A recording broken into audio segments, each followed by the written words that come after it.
네, 은혜를 입은 아버지를 바라고 이런 제목으로 오늘 말씀하도록 하겠습니다. 자, 우리가 나눈 지난주 말씀은 주님께서 당신의 형상으로 지으셔서 영원히 교제하기를 원하셨던 사람에게 이제 하나님께서 너희들의 수명은 120년이 될 것이다 라고 선포하시는 그런 장면을 살펴봤습니다. 자, 그래서 반드시 죽는 존재가 될 것임을 선포하셨다는 거예요. 반드시 죽는 존재가 되었다는 것은 영원히 하나님과 교제하기를 원하셔서 지으셨던 사람과는 이제 영원히 교제하지 않겠다라는 하나님의 마음이 담긴 선포죠.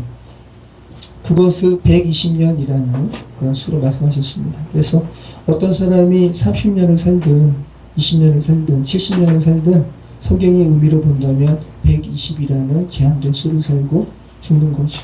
근데 성경에 정확하게 110년을 산 사람이 누구라고 그랬어요? 모세.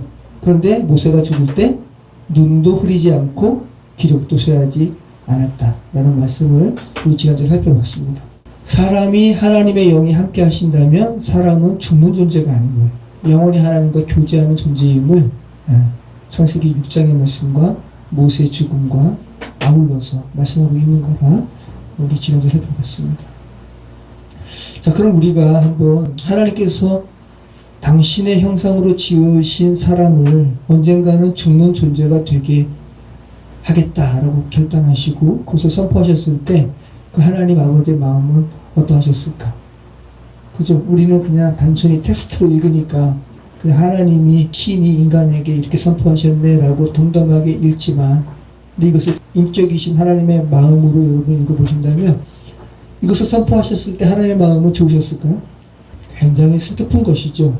하나님께서는 그 이스라엘을 얼마나 사랑하시는지 궁극적으로 하나님께서 사람을 얼마나 사랑하시는지를 호세아와 고멜의 경우를 들어서 남편 대신 하나님께서 인간을 얼마나 사랑하시는지를 알려주셨잖아요.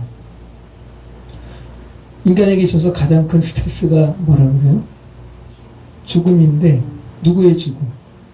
배우자의 죽음이 배우자의 죽음이 인간에게 가장 큰 스트레스가 그래요.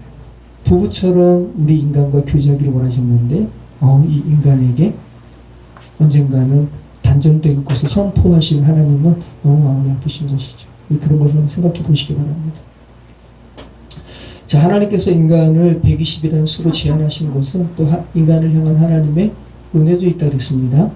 120이라는 수는 여러분에게 허락된 생의 수는 하나님의 은혜의 시간이에요.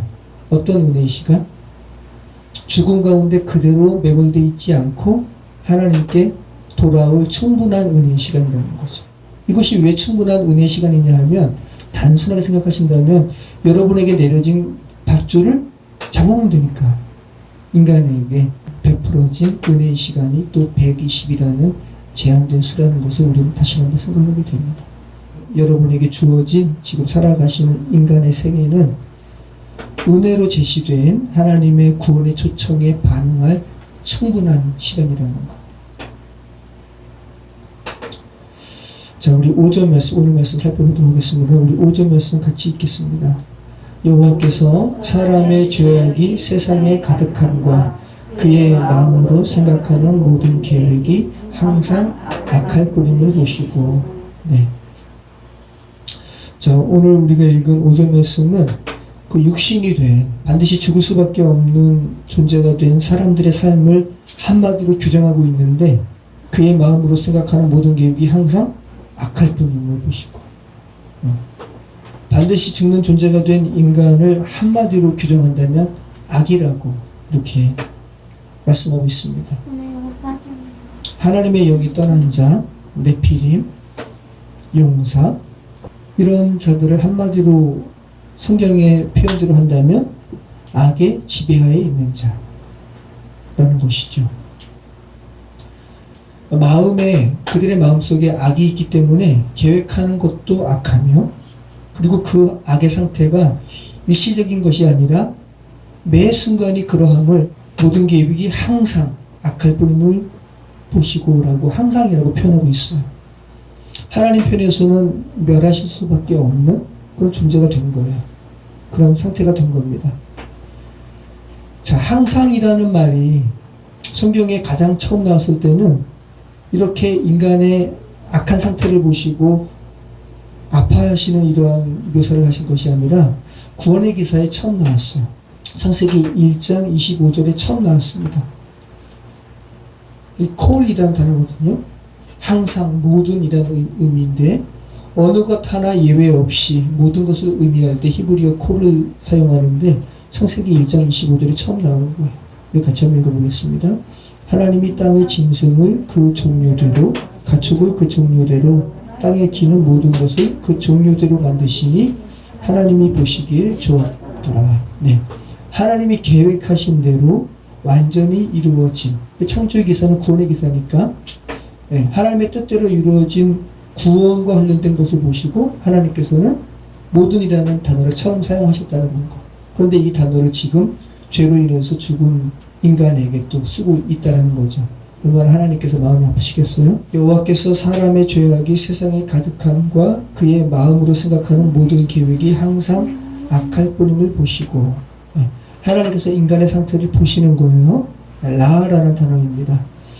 이 라라는 단어도 가장 처음에 쓰였을 때는 하나님께서 지으신 세상을 보시고 좋았더라. 이렇게 하나님의 편에서 좋은 것을 제시할 때 처음 쓰인 단어인데 이제는 사람의 악한 상태를 보신다는 구절이 또 쓰이고 있는 거죠. 자, 그리고 여기서 여호와께서 사람의 죄악이 세상에 가득함과 그의 마음으로 생각하는 모든 계획이 항상 악할 뿐임을 보시고, 여기서 이 생각이라는 말로 번역된 말은 마사부라는 말이거든요. 직물이라는 의미가 있어요. 직물, 천. 여러분, 천이 어떻게 이루어져요? 시줄과 날줄로 이렇게 서로 엮이는 거 아니에요, 그죠? 네. 그러니까 천을 짜듯이 사람들이 나쁜 생각을 이렇게 직물 짜듯이 한다는 거죠. 네. 그리고 여기서 또 그의 마음으로 생각하는 마사부가 이 직물이라는 의미가 있다고 그랬고, 그의 마음으로 생각하는 모든 계획이 항상 악할 뿐을 보시고, 이 계획으로 번역된 말은 예제르라는 말이에요. 자, 토기장이가 뭐라고요? 히브리어로? 야짜르. 자, 그런데 이것은 예제르. 그러니까 야짜르에서 온 말임을 알게 되죠? 야짜르가 뭔데요? 빚는 거. 네. 그죠? 토기장이가 흙덩이를 빚어가는 야짜르에서 온 말이 오늘 계획으로 번역된 예제르예요. 그러니까 하나님의 영이 이제 떠난 상태에서 육체가 된 인간이 그 마음에서 계획하고 생각하는 것이 항상 악한 것만 계획하고, 그죠? 토기장이가 그릇을 만들 때 그냥 만들지 않거든요. 궁리하고 만들어요. 계획하고 만든다고요. 네. 근데 이제 하나님의 영이 떠난 이 육신이 된 인간이 나쁜 것을 계획한다는 말이에요. 나쁜 것을 궁리하고 그것을 이렇게 빚는 것으로 지금 표현하고 있는 거죠. 자, 마음은 레브라는 말입니다. 속사람, 의지라는 의미를 가지고 있습니다. 자, 구약 성경에서 속사람을 의미하는 이 레브가 오늘 처음 등장해요. 자, 사람의 마음, 이 레브가 처음 구절이 인간의 마음이 악할 뿐이기에 멸망당할 수밖에 없는 근거가 되는 구절에서 처음 쓰이고 있다는 거. 자, 그래서 가만 보시면 5절과 6절이 사람의 마음, 하나님의 마음을 서로 대조하고 있음을 알게 되거든요. 한번 5절과 6절 같이 한번 읽어볼까요? 여호와께서 사람의 죄악이 세상에 가득함과 그의 마음으로 생각하는 모든 계획이 항상 악할 뿐임을 보시고, 자, 인간의 마음이 악하다는 것을 지금 말씀하고 있고요. 그 다음에는 이제 하나님의 마음이 나오죠. 땅 위에 사람 지으셨음을 한탄하사 마음에 근심하시고, 인간의 마음이 악한 것을 보시고 이제 하나님은 마음에 한탄하시고 근심하시는 이 대조적인 것으로 지금 표현하고 있습니다. 자, 성경에 인간의 속사람, 인간의 마음이 처음 나온 구절이 인간의 악한 상태를 고발하는 구절이 처음 쓰였다면, 그럼 구약 성경에 이 히브리어 레브가 마지막으로 나오는 본문은 어떤 본문일까요? 인간의 이 마음이 그대로 있으면 멸망당하니까 이 인간의 마음을 아버지께로 되돌리시겠다는 구절에 이 레브가 마지막으로 쓰여요. 참 성경이 놀랍도록 이렇게 쓰여져 있음을 우리는 알게 되죠.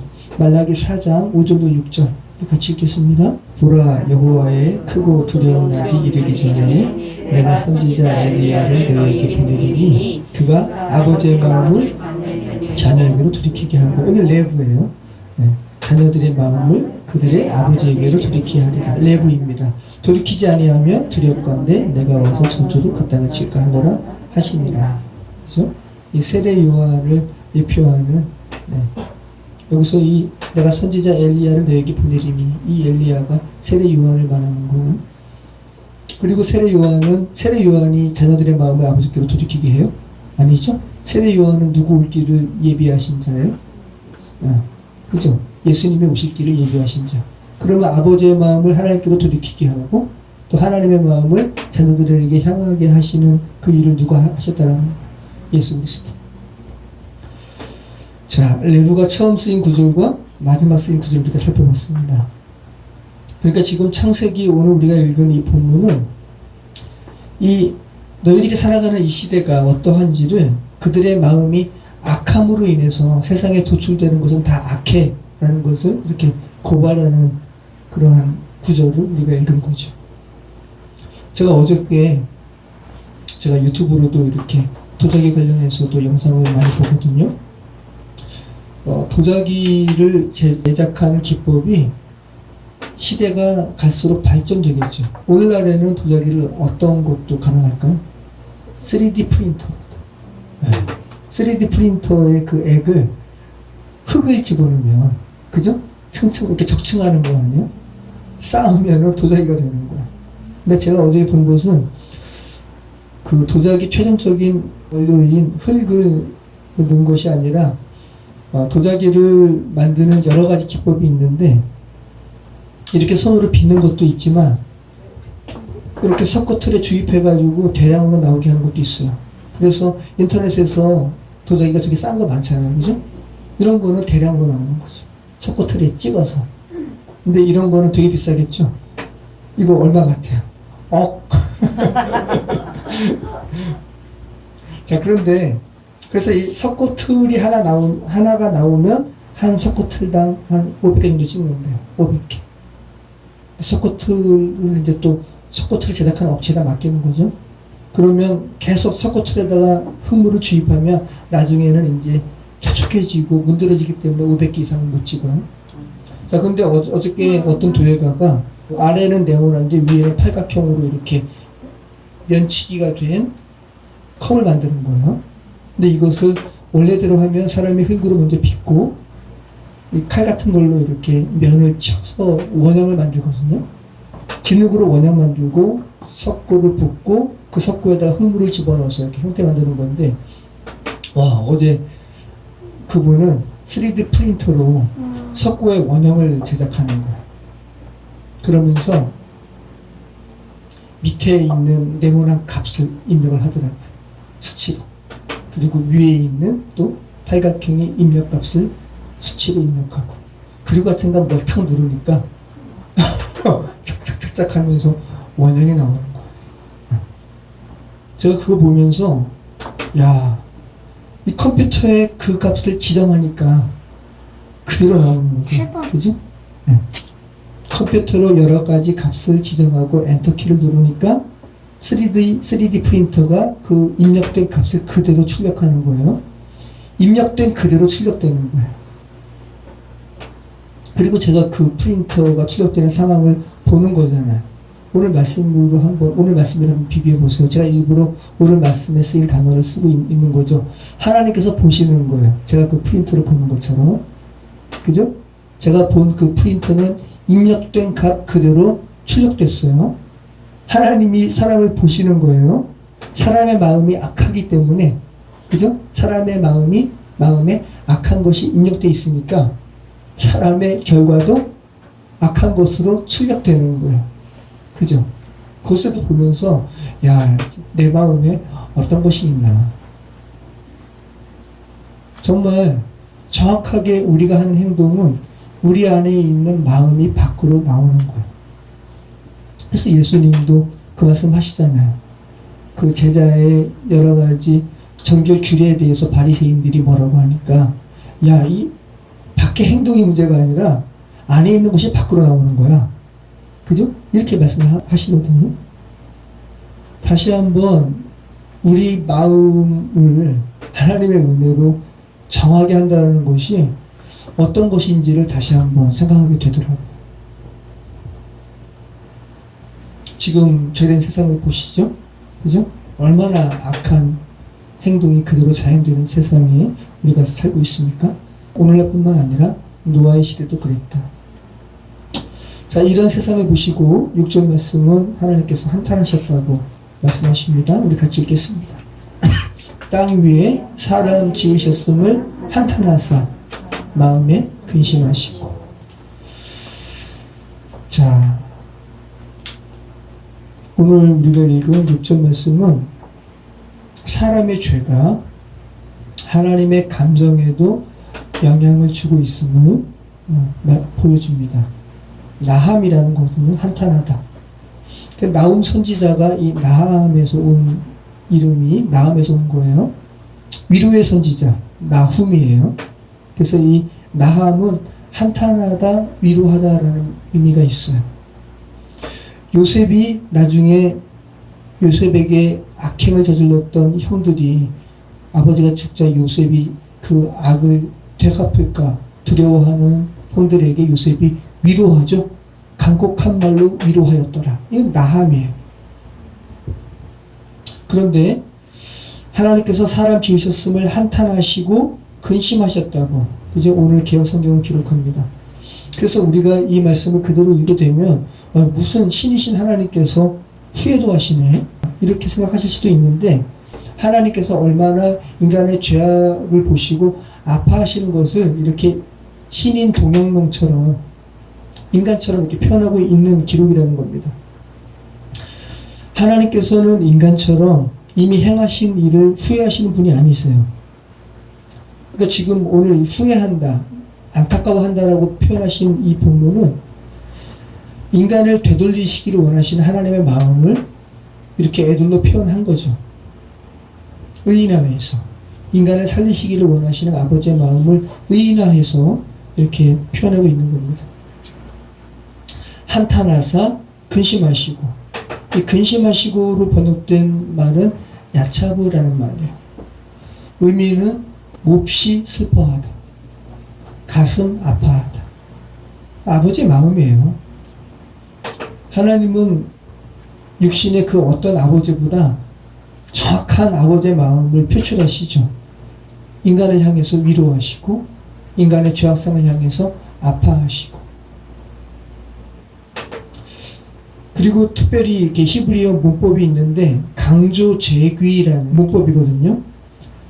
스스로 아파하다, 야차브, 하나님 스스로 아파하다. 그래서 오늘 이 야차브라는 말이 스스로 아파하다라는 강조죄귀로 쓰여진 성경 본문이 두 군데밖에 없어요. 오늘 본문과 한 군데는 사람의 경우에 쓰이는데, 하나는 오늘 본문 인간의 죄악상을 보시고 하나님께서 스스로 아파하시는 이 본문과 이 상황을 보시면 정말 여러분이 이해가 되실 거예요. 창세기 34장 7절 말씀 우리 한번 보시죠. 야곱의 딸 디나가 세겜 추장에게 강간당하거든요. 이것을 알게 된 오빠들이 근심하는 그 오빠들의 마음을 묘사할 때 이 단어가 쓰이는 거예요. 강조재귀로, 스스로 아파하는 것을 강조하는 것으로. 자, 같이 읽어보겠습니다. 야곱의 아들들은 들에서 이를 듣고 돌아와서 그들 모두가 근심하고 심히 노하였으니 이는 세겜이 야곱의 딸을 강간하여 이스라엘에게 부끄러운 일, 곧 행하지 못한 일을 행하였음이더라. 네. 그러니까 이 디나의 오빠들이 우리가 있었더라면 이 우리의 여동생 지킬 수 있었을 텐데, 너무 속상해하고 너무 안타까운, 너무 아파하는 마음을 강조하는 이 단어가, 야차브가 이 디나의 오빠들의 감정을 묘사할 때 쓰이고 오늘 본문에 하나님의 마음을 묘사할 때 이렇게 두 번 쓰였다는 거죠. 그러니까 오늘 이 야차브, 창세기 6장 6절에 사라 땅 위에 사람 지으셨음을 한탄하사 마음에 근심하시고. 자, 이 구절은 당신의 형상으로 친히 만드신 사람에게서 이제 모든 행위가 악한 것만 나오는 이 상황을 보시고 마음이 찢어지도록 아파하시는 하나님의 마음을 조금이나마 인간들이 느낄 수 있도록 이렇게 이 구절에서 쓰고 있다는 겁니다. 우리 7절 말씀 같이 읽겠습니다. 이르시되 내가 창조한 사람을 내가 지면에서 쓸어버리되 사람으로부터 가축과 기는 것과 공중의 새까지 그리하리니 이는 내가 그것들을 지었음을 한탄함이니라 하시니라. 쓸어버리되 굉장히 거친 말이죠. 우리말로도 내가 다 쓸어버릴 거야. 그죠? 굉장히 거친 표현이잖아요. 개역개정이 정확하게 하나님의 마음을 표현한 거예요. 이 마하라는 거예요. 마하. 씻어서 닦아내거나 얼룩진 것을 씻어내다 할 때 이 마하라는 말을 씁니다. 내가 창조한 사람을 내가 지면에서 쓸어버리되 라는 이 표현은 하나님께서 창조하신 이 세상의 죄악을 내가 다 씻어버릴 거야. 그죠? 이런 마음, 하나님의 마음을 느낄 수 있는 표현이죠. 발본 세권하는, 그죠? 뿌리부터 완전히 없앤다라는 뉘앙스가 아주 강한 말이죠. 제거하다, 지워 없애다, 근절하다 라는 의미가 있어요. 자, 출애굽기 32장 32절에 여기에서도 이 마하라는 말이 쓰이고 있습니다. 제가 그냥 읽어드릴게요. 그러나 이제 그들의 죄를 사하시옵소서. 그렇지 아니하시면 원하건대 주께서 기록하신 책에서 내 이름을 지워버려 주옵소서. 모세가 죄된 이스라엘 향해서 노하신 하나님께 간구하는 거잖아요. 그들을 용서하여 주옵소서. 정말 모세는 하나님의 사람이에요.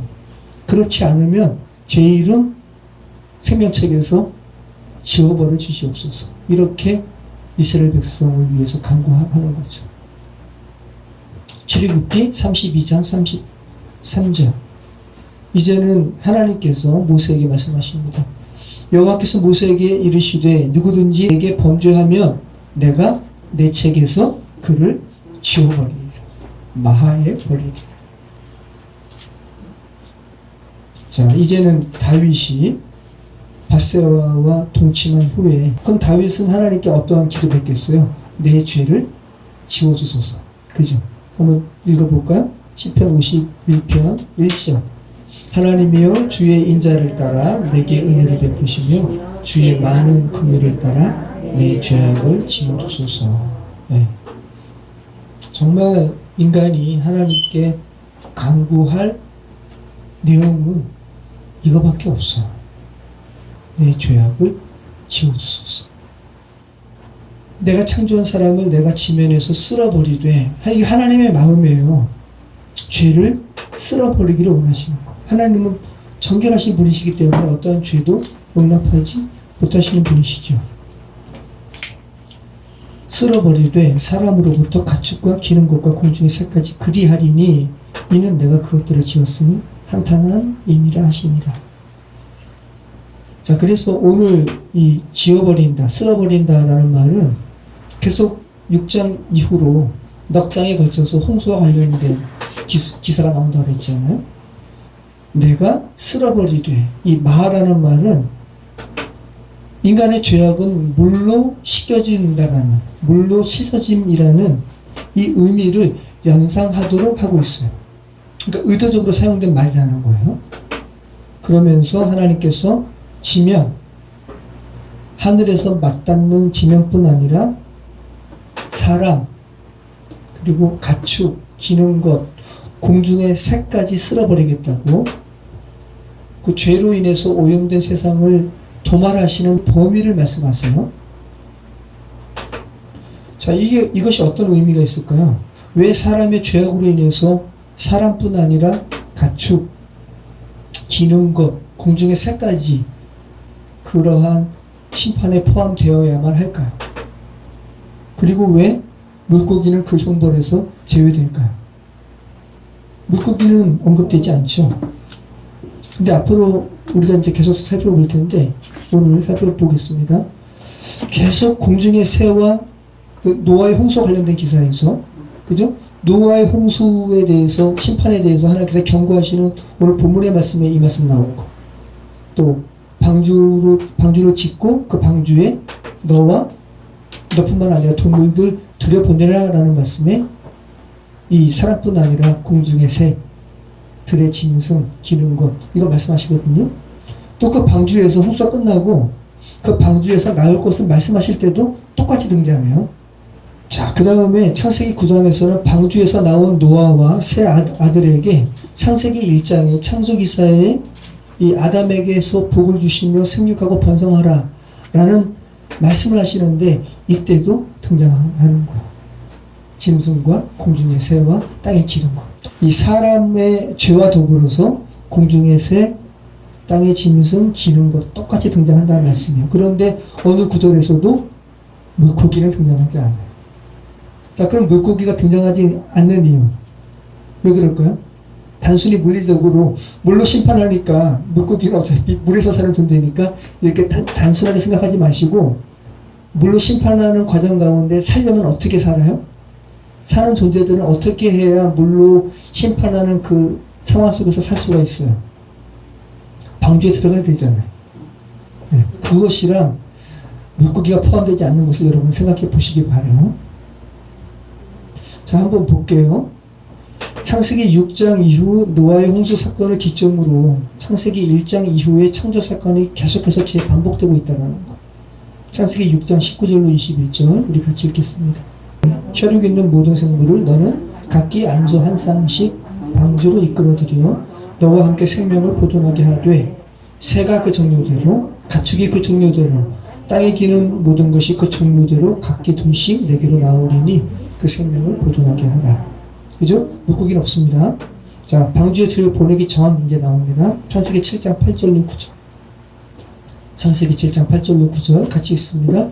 정결한 짐승과 부정한 짐승과 새와 땅에 기는 모든 것은 하나님이 노아에게 명령하신 대로 안수 둘씩 노아에게 나와 방주로 들어갔으며. 자, 물고기 없습니다. 그죠? 자, 이제 노아의 홍수 후입니다. 창세기 7장 23절. 지면의 모든 생물을 쓸어버리시니 곧 사람과 가축과 기는 것과 공중의 새까지라. 이들은 땅에서 쓸어버림을 당하였으되 오직 노아와 그와 함께 방주에 있던 자들만 남았더라. 자, 계속 똑같죠? 사람과 똑같이 계속 등장하는데 물고기는 없습니다. 창세기 8장 17절. 자, 이제는 생육하고 번성하라. 축복과 관련해서 말씀하시는데, 또 새와 가축, 기는 것 언급되죠? 같이 읽겠습니다. 너와 함께한 모든 혈육 있는 생물 곧 새와 가축과 땅에 기는 모든 것을 다 이끌어내라. 이것들이 땅에서 생육하고 땅에서 번성하리라 하시매. 똑같습니다. 물고기는 여전히 없습니다. 자, 그러면 이게 지금 새로운 창조를 이야기하는 거예요. 네. 노아의 홍수를 기점으로 인해서 지금 창조 기사에 나온 이 구절과 똑같은 구절들이 노아의 홍수와 관련해서 계속 반복되고 있잖아요. 네. 죄를 다 멸하시고 새롭게 창조하시는, 새롭게 구원하시는 구절이라는 말씀입니다. 자, 그러면 바다의 물고기가 하나님의 심판에서 제외되었다는 것을 말씀하고 있는 걸까요? 그건 아니에요. 사람뿐만 아니라 짐승, 기는 거, 공중의 새까지 다 멸망시키는데 바다의 물고기는 제외되었다는 것은 의미적으로 맞지가 않아요. 새로운 창조를 예표하는 데 있어서, 그죠? 어떤 대상은, 이 물고기라는 대상은 제외되었다라는 의미보다는 하나님의 구원의 완전함을 표현하시기 위해서 일부러 물고기를 서술하는 문장에서 제외시킨 것임을 우리는 생각할 수 있죠. 자, 보세요, 여러분. 방주 안에, 자, 물로 심판을 하시잖아요. 그죠? 근데 그 물로 심판에서 구원받는 것을 예표적으로 보여주시기 위해서 방주를 짓잖아요. 그리고 그 심판에서 너희 살려면 사는 존재들은 이 방주 안으로 들여보내라 라는 말씀에 물고기까지 포함된다면 이 방주 안에 뭐가 채워진다는 소리예요? 물이 채워진다는 소리죠.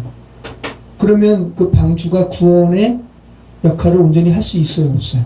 불완전한 구원이죠. 그래서 하나님의 구원의 완전함을 설명하시기 위해서 의도적으로 물고기는 제외되는 것을 서술함을 우리는 알게 되죠. 왜냐하면 방주를 지으라 말씀하시면서 방주에 뭐를 바를 것까지도 주께서 말씀하시냐면 역청, 코페르, 역청까지 바르게 하시거든요. 물에 스며들지 못하도록. 그런데 그 방주에 물고기까지 포함시키신다면 그 방주에 역청까지 바르는 의미가 퇴색되는 거예요. 그 안에 물고기가 살려면 물을 집어넣어야 되니까. 네. 그러니까 하나님의 구원의 완전함을 표현하시기 위해서, 말씀하시기 위해서 모든 생물, 의미적으로는 물고기도 멸망당하는 거예요. 그런데 하나님의 구원의 완전함을 설명하시기 위해서 방주에는 물이 들어가면 안 되기 때문에 물고기를 제외시켰음을 우리는 알게 됩니다. 자, 우리 8절 말씀 같이 읽겠습니다. 그러나 노아는 여호와께 은혜를 입었더라. 자, 우리 7절 말씀을 같이 읽었을 때 이 노아가 여호와께 은혜를 입은 의미를 우리가 더 느낄 수가 있겠죠. 자, 같이 읽겠습니다. 이르시되 내가 창조한 사람을 내가 지면에서 쓸어버리되 사람으로부터 가축과 기는 것과 공중의 새까지 그리하리니 이는 내가 그것들을 지었음을 한탄한 미니라 하시니라. 그러나 노아는 여호와께 은혜를 입었더라. 네. 자, 노아의 이름의 의미가 뭐라고 그랬어요? 위로, 안위하다 라는 의미가 있다고 그랬습니다. 자, 노아가 누구의 손자라고요? 무두셀라. 그가 죽을 때 세상에 심판을 보내리라.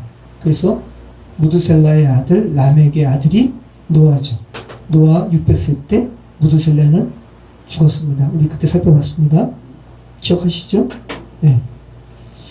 자, 하나님을 떠난 삶이 당연시 되는 사회, 죄된 세상이죠. 그냥 고깃덩어리가 되어서 자신의 육신의 소욕만을 추구하는 이 타락한 자들이 판을 치는 이 세상을 하나님의 사람들은, 그죠? 그 죄악에서 떠나서 하나님의 마음을 이제 알게 된 이들은 그 땅을 바라보면서 상심할 수밖에 없어요. 그런 그들에게 위로를 주는 이름이 노아라는 거예요. 세상의 악으로 인해서 한숨만 푹푹 쉴 수밖에 없는 인간들에게 참된 위로는 하나님으로부터만이 주어지는 겁니다. 하나님으로부터 오는 것이어야만 돼요. 그리고 그 위로의 형태가 심판일지라도 하나님으로부터 오는 것이기에 하나님의 백성들은 위로를 얻을 수가 있는 것이죠. 자, 그 노아가 땅 위에 사람 지으셨음을 한탄하시고 슬퍼하시는, 스스로 아파하시는, 야차고하시는 하나님께 은혜를 입었다고 오늘 개역 성경은 표현하고 있어요. 자, 우리말 성경을 가만히 보시면, 자, 8절 말씀. 그러나 노아는 여호와께 은혜를 입었더라. 자, 이 의미를 한글 성경을, 개역 성경을 이렇게 읽어보시면 어떤 뉘앙스로 여러분이 읽히게 돼요? 하나님께서 모든 인간들은 다 멸하셨는데 유독 노아만 하나님께서 택하셔서 은혜를 그에게만 베푸신 것으로 지금 이해하게 번역하고 있는데, 원문은 전혀 그렇지 않아요. 하나님께서 선택적으로 노아만 취하신 것으로 이렇게 번역을 했잖아요. 그러나 노아는 하나님께 은혜를 입었더라 이렇게 표현하고 있으니까. 그런데 원문은 그렇지 않습니다. NIV나 NASB가 똑같이 번역합니다. 영어 성경 히브리어 원문을 정확하게 번역한 거거든요. 의미가 완전히 다릅니다. But Noah found favor in the eyes of the Lord. 그러나 노아는 찾았습니다. 은혜를. 누구의 눈에서? 하나님의 눈에서. 네. 이 의미를 개역개정은 하나님께서 노아에게 은혜를 입히셨다는 것을 번역을 했는데 원문이랑 뉘앙스가 완전히 다르죠. 노아가 찾은 거예요. 이 죄된 인간에게서 심판하시지만 그 심판하실 수밖에 없는 하나님의 이 안타까운 마음, 이것을 노아가 하나님의 눈에서 발견한 거라고. 그것을 개역개정은 노아가 하나님께 은혜를 입었더라 라는 말로 번역하고 있다라는 거죠. 물론 크게 보면 노아가 하나님의 눈에서 은혜를 발견한 것도 하나님께서 노아에게 은혜를 베푸신 것이죠. 그죠? 그렇지만 내 눈에서 은혜를 찾기를 바라시는 마음이 노아에게만 향했을까요?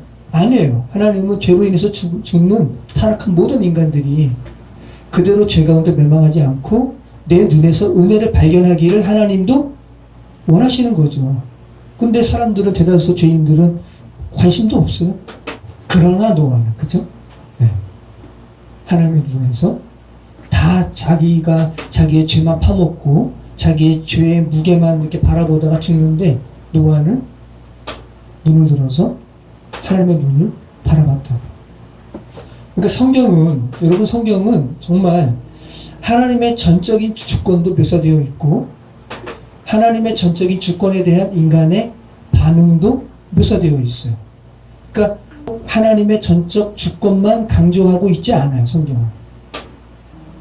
하나님의 전적인 이 주권에 반응하는 인간의 반응도 성경은 묘사하고 있어요. 계속 그 말씀입니다. 감리교는 인간의 반응을 배제하지 않아요. 그렇잖아요. 여러분이 지금 하나님의 자녀된 것, 하나님의 전적인 은혜이긴 하지만 여러분의 반응도 있어요, 없어요? 여러분의 반응도 있는 거예요. 중요한 겁니다. 로봇처럼 하나님께서 너는 내 백성이야, 따다다다다 이렇게 하시는 게 아니라는 거. 그래서 인간이 고귀한 존재라고요. 죄가 제시하는 이러한 유혹, 쾌락, 죄 너무 탐닉하고 싶어. 하지만 이제 하나님의 마음을 알게 된 이후부터는 아니, 이 죄에 대해서 거부하기를 주님께서는 원하셔라고 이 하나님께 반응하는 인간의 마음이 반드시 같이 결부되어야 하는 것이 하나님과 인간 관계의 이 회복이라는 겁니다.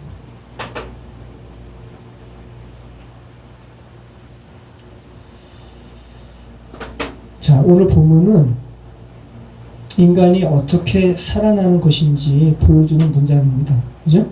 인간은 하나님을 의식할 때, 하나님을 의식해야만 비로소 살아나는 최소한의 그런 근거가 마련되는 것임을 오늘 노아는 하나님의 눈에서 은혜를 발견했다라는 오늘 본문이 표현하고 있는 거죠. 여러분도 다 부모님이시고 한부모 가정이든 양친이 있는 모든 가정이든 완전 무결한 부모가 없잖아요.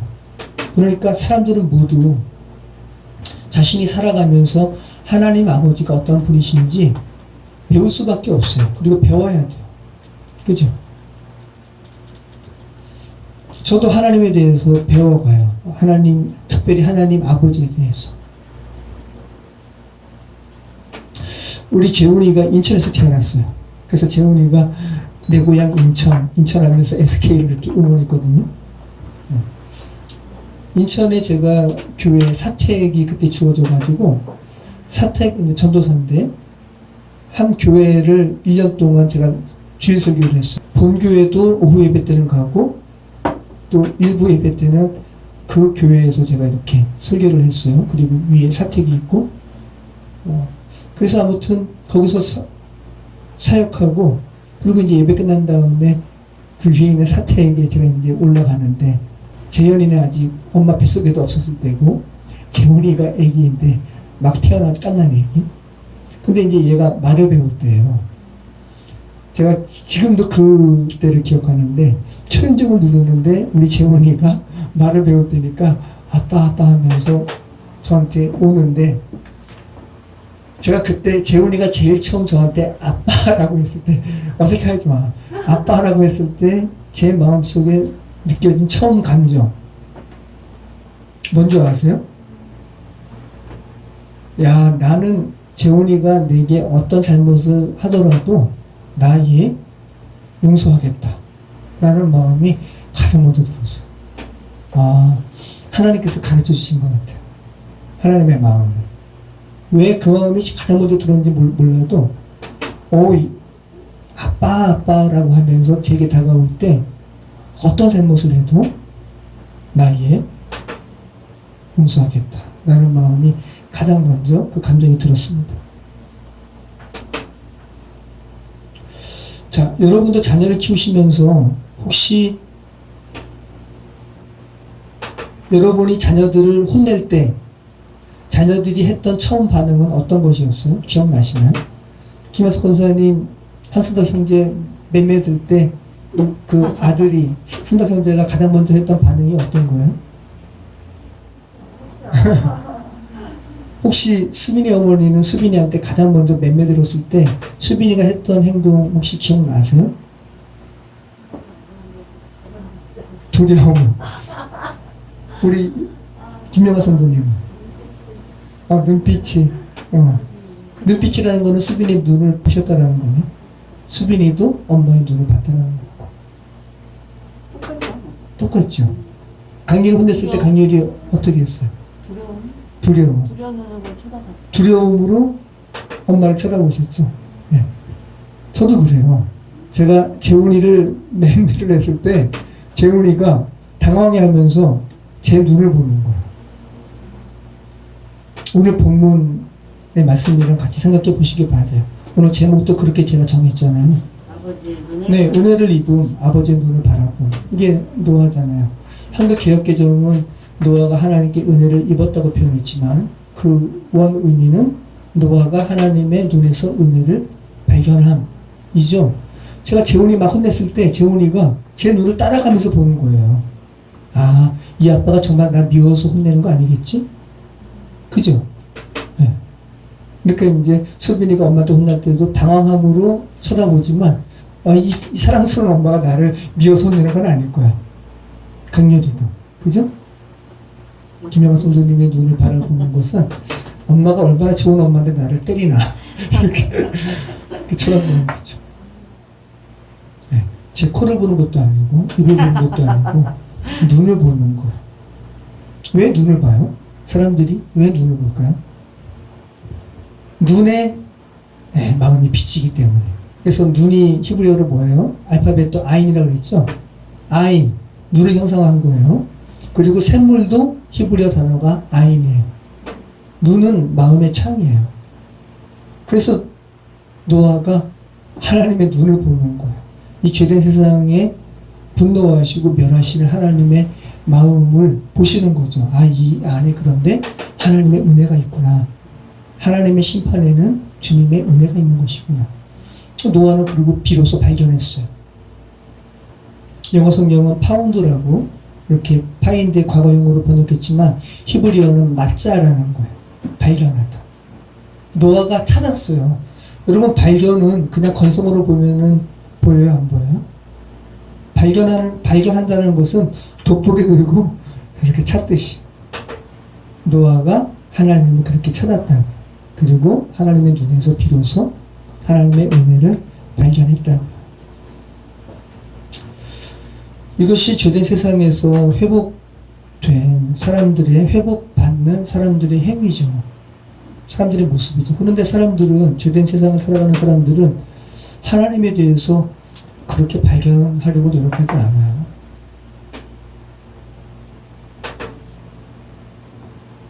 자, 창세기 기자가 노아가 하나님의 눈에서 은혜가 있는지 발견하려고 애쓰는 모습을 이렇게 기록하고 있다는 것. 그리고 기어코 노아는 하나님의 눈에서 은혜를 발견했습니다. 찾았습니다. 얼마나 기뻤을까요? 네. 헨이란 말이에요. 헨. 호의, 은총, 은혜, 아름다움이라는 의미입니다. 노아가 여호와의 눈에서 헨, 하나님의 호의, 은혜를 발견했습니다. 자, 성경에서 그런데 은혜로 번역될 수 있는 단어가 헨이라는 말고도 두 개가 더 있습니다. 자비, 긍휼이라는 의미가 있는 라하밈이라는 단어가 있고요. 또 여러분이 많이 아시는 단어예요. 인자, 자비라는 의미의 헤세드라는 단어도 있어요. 그러면 성경이 노아가 하나님의 눈에서 헤세드를 발견했더라. 이렇게 쓸 수도 있잖아요. 근데 헤세드라는 말을 안 쓰고, 또 라하밈이라는 말을 안 쓰고, 헨이라는 말을 쓰고 있다는 거죠. 라함임은 특별히 죄사함을 언급할 때 사용되고, 또 헤세드는 인자로 이렇게 사용되는데, 라함임과 인자가 같이 사용된 본문이 있습니다. 우리 한번 읽어보겠습니다. 출애굽기 34장 6절. 여호와께서 그의 앞으로 지나가시며 선포하시되 여호와라 여호와라 자비롭고 은혜롭고 노하기를 더디하고 인자와 진실이 많은 하나님이라. 여기서 자비롭고 라함임, 인자, 헤세드예요. 자, 이처럼 하나님의 은혜로 번역될 수 있는 단어가 라함임, 헤세드라는 단어가 있음에도 오늘 창세기 6장의 노아와 관련된 기사에는, 노아의 홍수와 관련된 기사에는 하나님의 은혜로 라함임, 헤세드가 아닌 헨이라는 단어를 일부러 사용하고 있다는 거예요. 자, 헨과 관련해서 특별한 점이 있는데, 헨, 하나님의 은혜로 번역될 수 있죠. 이 헨, 하나님의 은혜를 입는 경우에는 반드시 그 은혜를 입는 사람의 정직성을 담보로 할 때 이 헨이라는 단어를 쓰고 있다는 거예요. 자, 헨, 우리 시편 84편 11절 말씀. 대표적으로 이 의미가 그대로 나오고 있습니다. 정직해야 돼요. 하나님, 저는 죄인입니다. 구원해 주시옵소서라고 정직하게 주께 반응할 때 주님께서 그에게 은혜를 베푸신다고. 그런데 나 죄 없어요? 그죠? 이런 경우에는 하나님께서 은혜를 베풀 여지가 없는 거죠. 네. 여호와 하나님은 해와 방패이시라. 여호와께서 은혜와 영화를 주시며 정직하게 행하는 자에게 좋은 것을 아끼지 아니하실 것이니이다. 이 은혜, 헤세드, 라함임이 아니라 헨입니다. 정직하게 행하는 자에게 주께서 은혜를 베푸신다. 자, 그러면 오늘 본문에 그러나 노아는 여호와의 눈에서 헨, 은혜를 발견했다라는 말씀에서 우리는 그죠? 우리가 어떻게 하나님의 마음과 똑같을 수가 있어요. 죄악을 슬퍼하시는 하나님의 마음과 똑같지는 않더라도 노아가 정직하게 반응했다라는 거예요. 하나님, 정말 인간은 죄된 존재입니다. 그리고 이 죄된 인간을 보시면서 주님께서 쓸어버리신다는 하나님의 심판을 할 수밖에 없는 존재임을 고백합니다. 이렇게 정직하게 인간됨에 대해서 주께 반응했다는 거죠. 이럴 때 하나님께서는 그 노아에게 당신의 은혜를 보이셨어요. 그리고 노아는 발견한 거예요. 그리고 비로소 하나님의 은혜를 마차했어요. 찾았습니다. 주님께서 한탄하시고 슬퍼하시는 세대, 죄악으로 가득해서 주께서 쓸어버리시겠다고 표현하는 이 시대에 노아는 하나님께 시선을 돌렸어요. 그리고 슬퍼하시는 하나님의 마음을 함께 느끼려 했습니다. 그리고 마침내 여호와의 눈에 있는 은혜에 노아가 도달했다고 오늘 창세기 6장에 창세기 기자는 말씀하고 있는 거예요. 다시 한번 홍수로 멸망당할 수밖에 없는 현실 가운데 구원받은 노아에게 베푸신 은혜가 라함임, 헤세드가 아닌 헨이라는 단어를 사용하고 있다는 것을 여러분 깊게 생각해 보시기 바랍니다. 단순히 하나님은 인간을 구원하신다라는 이런 기계적인 복음으로 성경을 읽지 마시고, 그죠? 네. 그런 기계적인 인식은 값싼 그리스도인들을 양산하게 돼요. 이 죄악된 인간에 대해서, 죄악된 세상에 대해서 아파하시는 하나님의 마음을 전혀 헤아리지도 않고, 그 안에서 하나님의 은혜를 찾으려는 시도도 하지 않고, 죄 짓고 하나님 용서해 주세요. 죄 짓고 하나님 용서해 주세요. 이렇게 반복하는 것은 기복신앙과 전혀 다르지 않죠. 하나님께서 베푸시는 은혜는 인간의 정직성을 담보로 한다는 거. 그죠? 홍수로 멸망당하는 세대에서 지금 죄된 이 세상 똑같습니다.